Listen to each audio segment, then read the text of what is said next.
तो आज हम बात कर रहे हैं रेलवे की एक ऐसी घोषणा के बारे में जो सीधे तौर पर रतलाम और नागदा से आने जाने वाले लोगों के लिए बहुत काम की हो सकती है। हमारे हाथ में दैनिक भास्कर की एक रिपोर्ट है जो मुंबई दिल्ली रूट पर 2 नई स्पेशल ट्रेनों के बारे में बता रही है। और देखिए, मुंबई दिल्ली रूट का मतलब है भारतीय रेलवे की सबसे व्यस्त, सबसे ज्यादा दबाव वाली लाइनों में से एक। बिल्कुल। इस रूट पर अगर एक पत्ता भी हिलता है ना तो लाखों यात्रियों पर उसका असर पड़ता है। यहाँ तो हमेशा सीटों की मारामारी रहती है, खासकर पीक सीजन में। सही कहा। तो रेलवे के सामने चुनौती हमेशा यही रहती है कि इस भारी भीड़ को मैनेज कैसे किया जाए। हाँ। एक तरफ वो यात्री है जिसे जल्दी पहुंचना है और आराम चाहिए, दूसरी तरफ वो भी है जिसके लिए किराए का हर रुपया मायने रखता है। तो क्या एक ही समाधान सबके लिए काम कर सकता है? शायद नहीं। और इसी का जवाब मुझे लगता है इन 2 नई ट्रेनों की कहानी में छिपा है। चलिए इसी रणनीति की परतों को खोलते हैं और समझते हैं कि रेलवे ने यहाँ किया क्या है। हाँ, क्योंकि ये सिर्फ 2 ट्रेनें चलाने से कहीं ज्यादा है। ये तो एक ही समस्या के 2 बिल्कुल अलग-अलग समाधान पेश करने जैसा है, और यहीं पर ये विश्लेषण दिलचस्प हो जाता है। तो शुरू करते हैं पहली ट्रेन से। इसका नंबर है 04001, मुंबई सेंट्रल से नई दिल्ली। ठीक है। रिपोर्ट कहती है कि ये पूरी तरह से वातानुकूलित ट्रेन है।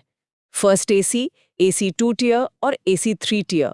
मतलब सुनते ही लगता है कि ये प्रीमियम यात्रियों को ध्यान में रखकर बनाई गई है। इसे आप रेलवे का बिजनेस क्लास ऑफर कह सकते हैं। अच्छा। हाँ, ये सीधा उन यात्रियों को टारगेट कर रहा है जो शायद फ्लाइट लेने की सोच रहे थे। ओके।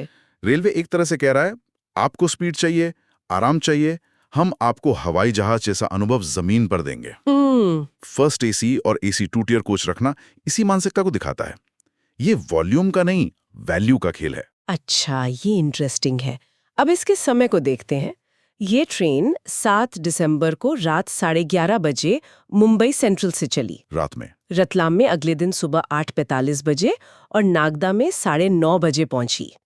और दिल्ली पहुंचने का समय है रात 8:50 बजे। देखिए, समय भी बहुत सोच समझकर चुना गया है। हाँ। रात में 11:30 बजे निकलना मतलब आप मुंबई में अपना पूरा दिन का काम खत्म करके आराम से ट्रेन पकड़ सकते हैं। बिल्कुल। पूरी रात आप सोकर गुजारेंगे और सुबह सुबह रतलाम नागदा पहुंच जाएंगे। दिल्ली भी रात होने से ठीक पहले पहुंच जाएंगे, जिससे आगे की यात्रा या होटल पहुंचना आसान हो। सही है। ये टाइमिंग मतलब बिजनेस ट्रैवलर्स या उन परिवारों के लिए बहुत अच्छी है जो अपना दिन बर्बाद नहीं करना चाहते। यहाँ पर एक और चीज है जो इस प्रीमियम अनुभव को और पुख्ता करती है। इसके स्टॉप्स। हाँ, इसके स्टॉप्स।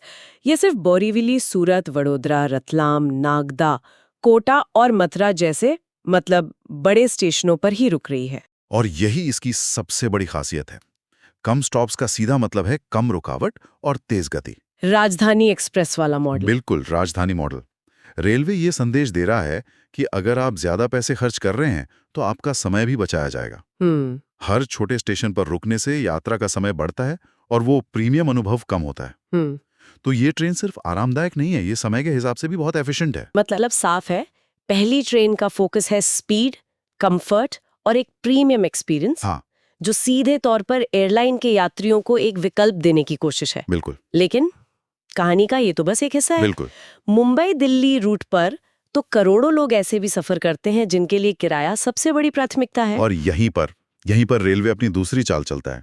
अगर पहली ट्रेन एयरलाइंस को टक्कर दे रही थी तो दूसरी ट्रेन शायद बस ऑपरेटर्स और उस बड़े तबके को ध्यान में रखकर उतारी गई है जिसे किफायती यात्रा चाहिए। सही। और इन दोनों ट्रेनों का जो अंतर है ना, वही रेलवे की पूरी रणनीति को उजागर करता है। तो अब आते हैं दूसरी ट्रेन पर। ट्रेन नंबर 09003, मुंबई सेंट्रल से शकूर बस्ती। ठीक है।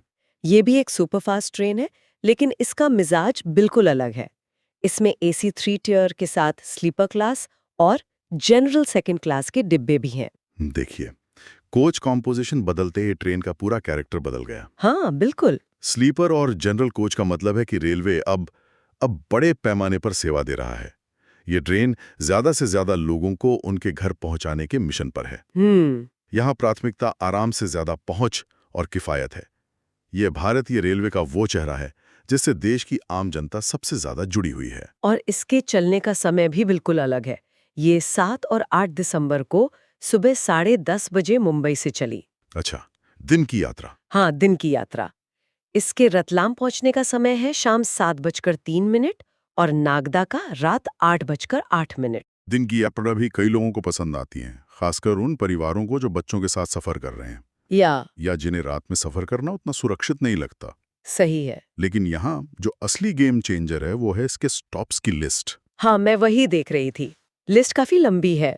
बोरीवली, सूरत, वडोदरा, रतलाम, नागदा, कोटा तो है ही, लेकिन इनके अलावा पालघर, वापी, वलसाड़, भरूच, सवाई माधोपुर, गंगापुर सिटी, हिंडौन सिटी, भरतपुर, मथुरा, कोसीकला, बहुत सारे। दिल्ली, सफदरजंग, मतलब कई स्टेशंस हैं। वापी और पालघर जैसे औद्योगिक क्षेत्रों को जोड़ना तो वाकई एक बड़ा कदम है। ये एक दोधारी तलवार है ना? कैसे? ज्यादा स्टॉप्स का मतलब है बेहतर कनेक्टिविटी।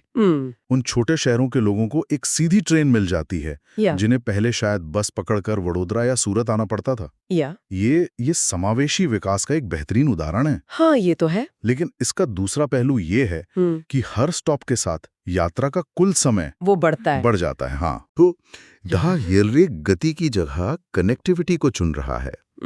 ये एक क्लासिक ट्रेड ऑफ है जिसे रेलवे को हमेशा मैनेज करना पड़ता है। तो अगर हम दोनों ट्रेनों को साथ में रखकर देखें तो तस्वीर एकदम साफ हो जाती है। बिल्कुल साफ। एक ही रूट, एक ही समस्या, लेकिन दो बिल्कुल अलग हथियार। एक लेजर टारगेटेड प्रीमियम सर्विस और दूसरी एक बड़े कैनवस पर फैली हुई मास ट्रांजिट सर्विस। बिल्कुल सही कहा। बिल्कुल। इसे ऐसे समझिए कि रेलवे एक ही बाजार में दो अलग अलग ब्रांड चला रहा है। अच्छा। ट्रेन 4001 उनका प्रीमियम ब्रांड है जो गुणवत्ता और समय बेच रहा है, और ट्रेन 09003 उनका वैल्यू फॉर मनी ब्रांड है जो पहुंच और सामर्थ्य बेच रहा है। ये बाजार को सेगमेंट करने का एक बहुत ही स्मार्ट तरीका है। उन्होंने ये नहीं माना कि मुंबई दिल्ली का हर यात्री एक जैसा है। उन्होंने उनकी ज़रूरतों को पहचाना और अलग-अलग प्रोडक्ट पेश किए। लेकिन यहाँ एक आलोचनात्मक सवाल भी तो उठता है। क्या यहाँ की बात है, या फिर पीक डिमांड का फायदा उठाकर ज्यादा राजस्व कमाने की एक रणनीति भी है? ये एक बहुत ही जायज सवाल है और इसका जवाब शायद बीच में कहीं है। मतलब देखिए, आलोचक तो कहेंगे कि ये सुविधा के नाम पर ज्यादा पैसे वसूलने का एक तरीका है।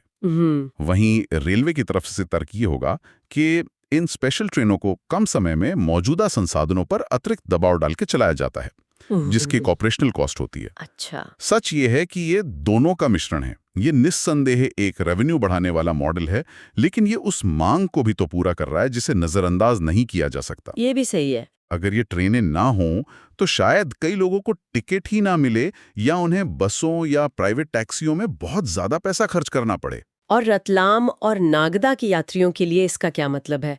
उन्हें अब एक ही दिन दिल्ली मुंबई रूट पर दो नए विकल्प मिल गए हैं। हाँ, जो अलग अलग समय पर और अलग अलग बजट में फिट होते हैं। उनके लिए ये बहुत बड़ी राहत है।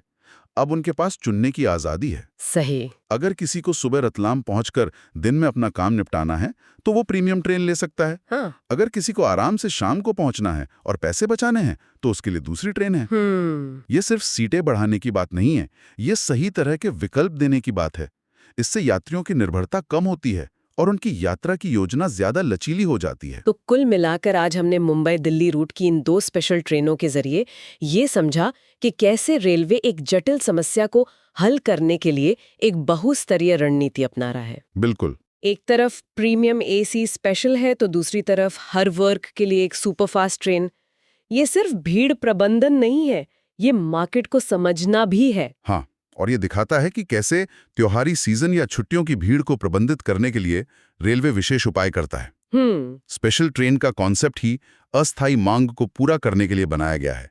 यह एक तरह का प्रेशर वॉल्व है जो सिस्टम को फटने से बचाता है। ये एक व्यवहारिक समाधान लगता है, लेकिन यहाँ से एक बड़ा सवाल भी खड़ा होता है जिसे हम अपने श्रोताओं के लिए छोड़ सकते हैं। जरूर। ये स्पेशल ट्रेनें यात्रियों की तत्काल जरूरत को तो पूरा करती हैं, लेकिन क्या ये इन व्यस्त रूटों पर बढ़ती मांग का एक स्थायी समाधान है? हाँ। या फिर ये इस बात का एक बड़ा संकेत है कि इन मार्गों पर अब नियमित रूप से और ज्यादा स्थायी ट्रेनों की सख्त आवश्यकता है? ये सबसे महत्वपूर्ण सवाल है। मेरे हिसाब से ये स्पेशल ट्रेनें एक समाधान भी हैं और एक लक्षण भी। अच्छा। एक तरह से डेटा पॉइंट की तरह काम करती हैं जो रेलवे को बताती हैं कि कहां और किस तरह की ट्रेनों की जरूरत है। तो ये अस्थायी समाधान भविष्य में स्थायी समाधानों का रास्ता दिखा सकते हैं। ये एक बैंडेड की तरह हैं, लेकिन ये भी बता रहे हैं कि चोट गहरी है और शायद अब एक बड़े ऑपरेशन की जरूरत है। मतलब और ज्यादा नियमित ट्रेनें और बेहतर इंफ्रास्ट्रक्चर। बिल्कुल।